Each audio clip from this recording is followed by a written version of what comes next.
안녕하세요, 여러분. 오늘은 미적분학의 역사에 대해서 선생님하고 한번 생각을 해보도록 합시다. 미분, 적분은 역사적 과정 속에서 자연스럽게 발생한 수학적인 개념이며 현대 사회에서 가장 중요한 수학적인 개념 중에 하나입니다. 뉴턴이나 라이프니츠라는 사람이 미적분학을 만들었다라고 이야기하지만 이 사람들도 기존의 연구를 수정하고 보완해서 집대성한 사람들이고 사실은 역사 속에서 자연스럽게 발생하던 과정 중에 있는 수학이었습니다. 그래서 오늘은 이 미적분학이 어떤 과정 속에서 탄생되게 된 것인지 또 어떤 의미가 있는지 이런 것을 함께 한번 생각해 보도록 합시다. 16세기 이전까지의 과학은 플라톤, 아리스토텔레스로 대표됩니다. 적어볼까요?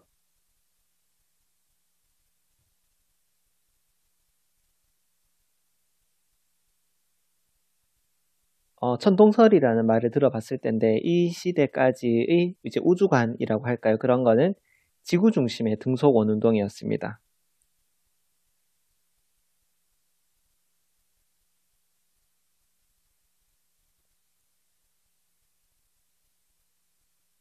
그러니까 우주의 중심은 지구이며 지구를 중심으로 해서 다른 행성들이 같은 속도로 원운동을 한다라는 주장이었죠.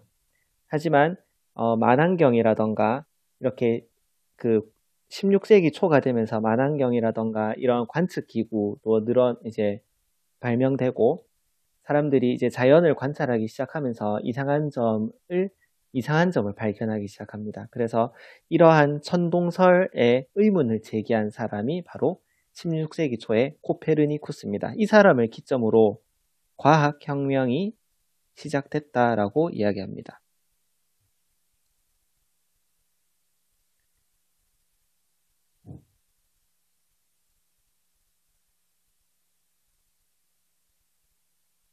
그래서 이 사람이 뭐라고 주장했냐면 우주의 중심은 지구가 아니라 태양이다 라고 했습니다. 태양 알죠?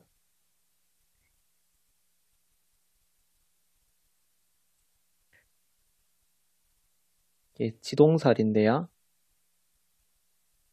하지만 이 지구 중심의 등속 원운동에서 태양 중심으로 이 중심이 이동했긴 했지만 여전히 등속 원운동에서는 벗어나지 못했습니다.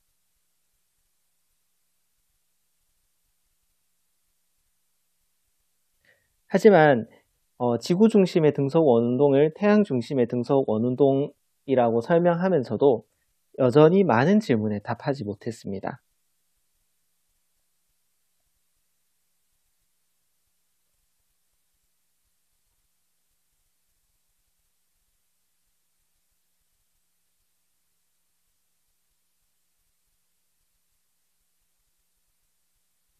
어떤 질문이 있었냐면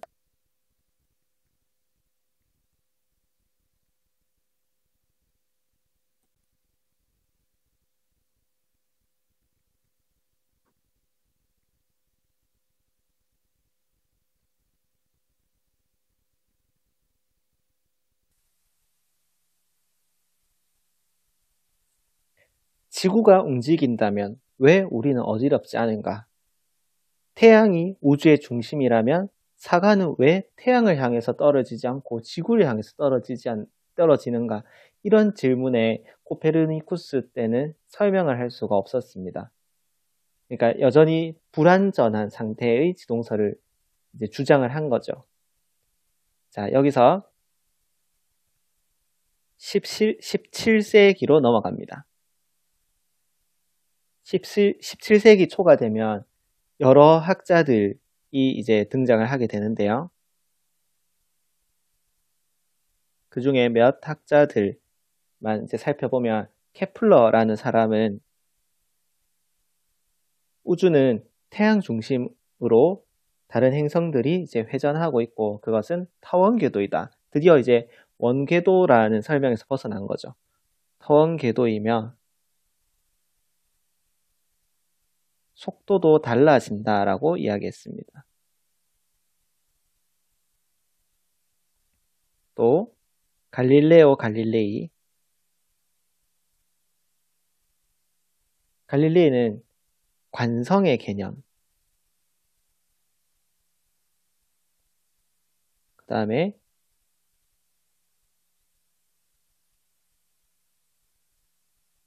운동의 상대 법칙에 대해서 설명했습니다.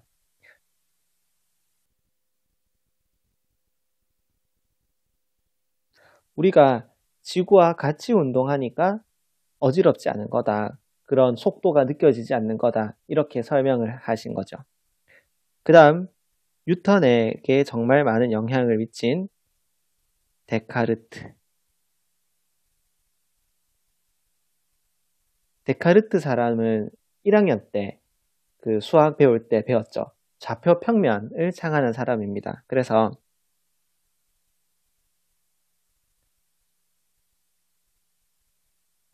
좌표 평면을 창안하셨고 이걸 이용해서 해석기하라는 걸 만드셨는데요. 어떤 의미가 있냐면 기하로 수학이 꼴 기하였습니다. 이때만 해도 이 기하하고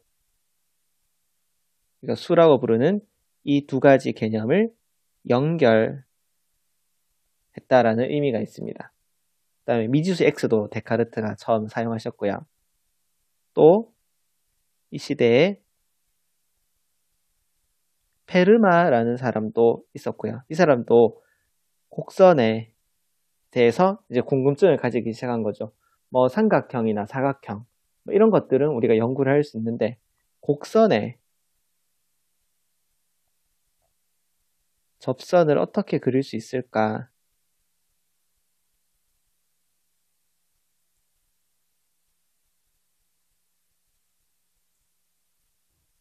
이런 내용에 대해서 고민을 했습니다.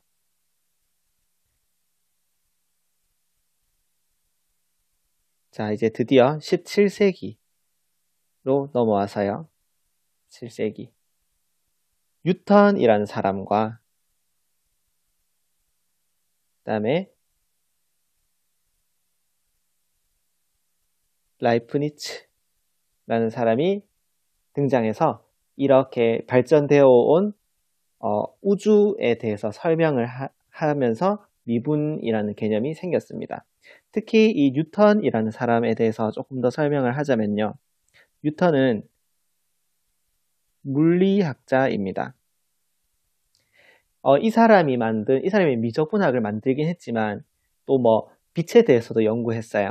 하지만 이 뉴턴은 오로지 관심은 이 행성의 운동, 이 행성의 운동을 설명하기 위해서 만류인력의 법칙도 만들고 미적분학도 만들고 뭐 빛에 대해서도 연구를 하신 거죠. 그러니까 이 사람의 목적은 오로지 행성의 궤도 운동을 설명하는 데 있었습니다. 뉴턴은 생애에 관해서 간단하게 선생님이 한번 언급을 하면 이 사람은 1642년 12월 25일 갈릴레이가 돌아가신 날 출생했습니다. 출생 3개월 전에 아버지는 돌아가셨고요. 조산아였습니다. 그러니까 좀 빨리 태어나서 죽을 뻔한 거죠.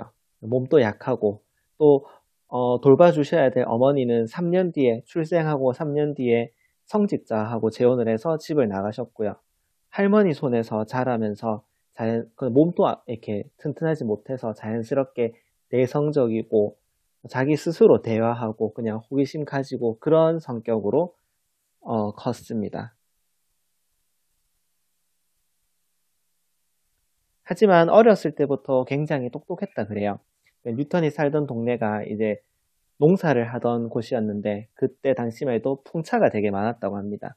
근데 뉴턴은 그런 풍차를 단지 그냥 흉내내는 게 아니라 풍차의 원리나 어떤 그런 작동 방법에 대해서 연구를 해서 똑같은 풍차를 만들었다고 그래요. 손재주도 좋았던 거죠. 그래서 그런 어떤 학습하는 모습이나 뉴턴이 생활하는 모습을 이제 보신 선생님이 얘는 좀 다르구나 이렇게 이제 생각을 하셨다고 합니다. 그래서 어머니가 또 그 결혼을 했었잖아요. 근데 또 그 남편분이 돌아가셔요.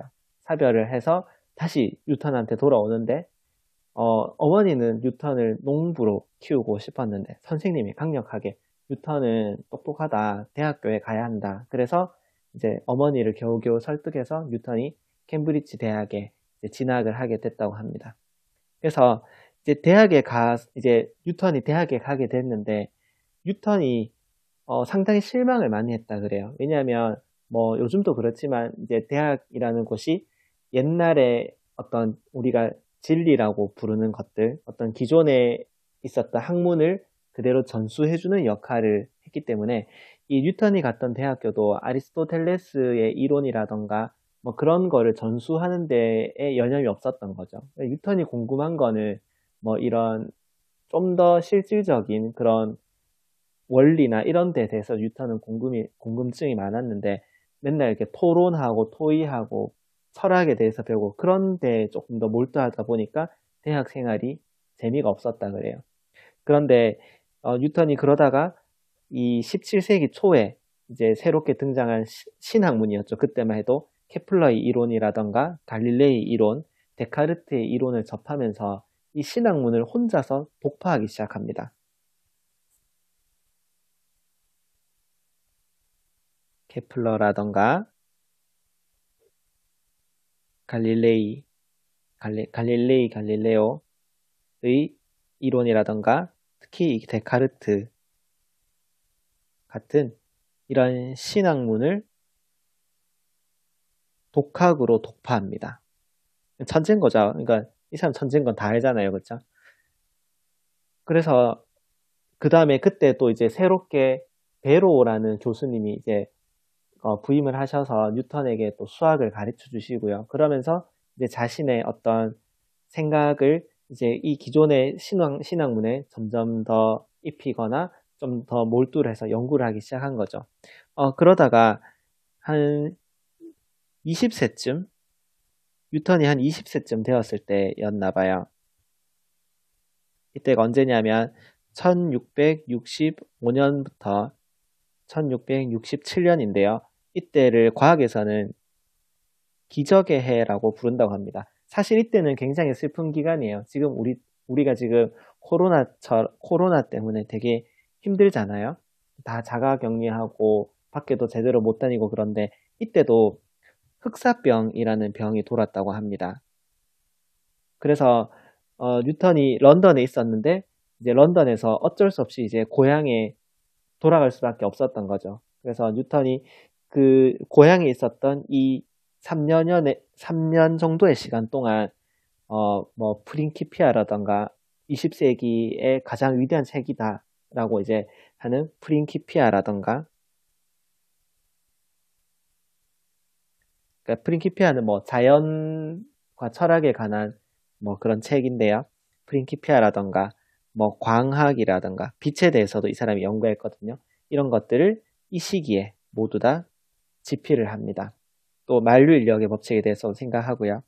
그래서 이제 이 사람이 고향에 있다가 돌아와서 이 프린키피아를 세상에 내놓고 근데 이 책 때문에 유명해지고 이 사람은 뭐 어디에 뭐 조폐국 뭐 시장도 하고 이러면서 점점 유명해져서 나중에는 과학자로는 최초로 기사의 자기, 아이작이라는 기사의 자기도 받고 그래서 이 사람은 엄청 유명해지고 부도 가지고 그렇게 해서 그랬던 사람인 거죠.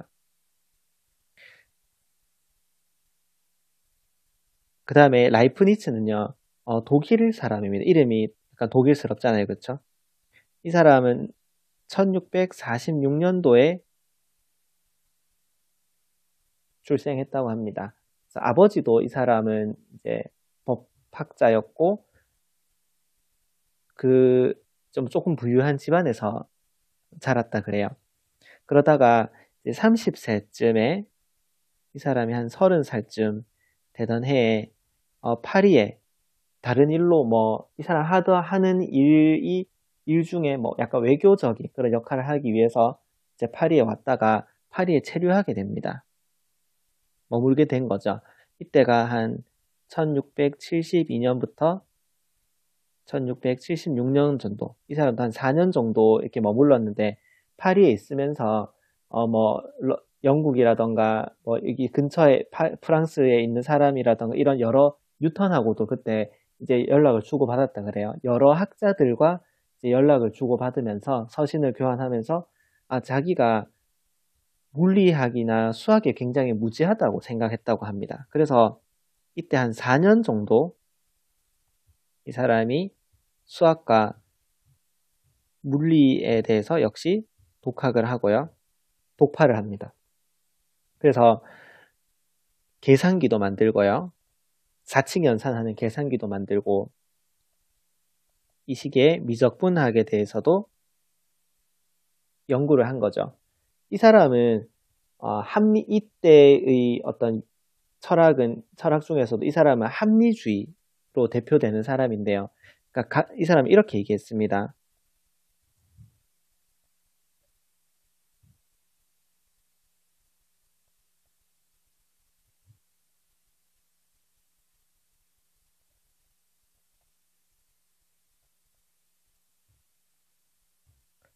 각각의 존재의 목적과 이유를 밝히는 것이 자유다. 그래서 모나드 이런 이제 자기의 이론에 대해서 또 이야기했던 철학자이기도 한데요.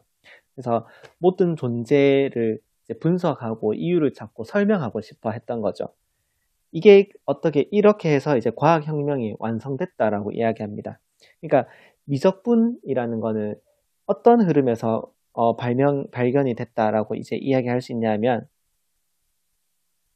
자연적인 현상 있죠. 뭐 빛이라던가 행성의 움직임, 우리가 당연하게 생각하는 그런 자연 현상을 분석하고 설명하고자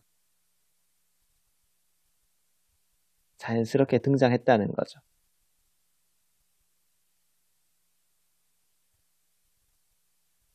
그래서 다음 시간에는 선생님이 이 뉴턴의 미분과 라이프니츠의 미분은 어떤 차이점이 있는지, 미분은 초창기에 어떤 모습으로 시작이 된 건지 이런 내용에 대해서 또 이야기를 한번 해보도록 하겠습니다. 감사합니다.